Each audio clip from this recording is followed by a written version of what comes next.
Hi friends, మేమైతే మా ఇంటికి వచ్చాం ఫ్రెండ్స్. చూడండి, ఈరోజు సండే స్పెషల్ ఫిష్ మా ఆయన వెళ్ళి తీసుకొచ్చాడు చెరువు దగ్గరికి వెళ్ళి.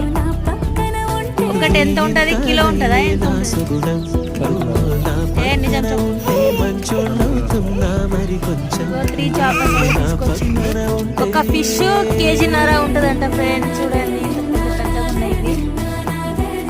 ఇగో చూడండి ఫ్రెండ్స్, ఫిష్ అయితే ఇలా పొట్టు తీయాలంట. ఇగో దీంతో అయితే తీసింది మా అత్తయ్య. ఇగో మా ఆయన అయితే అవి కట్ చేస్తున్నాడు, తోక అవి. ఎప్పుడో వెళ్ళిండు, ఇగో ఇప్పుడు వచ్చిండు ఫిష్ కోసం అయితే.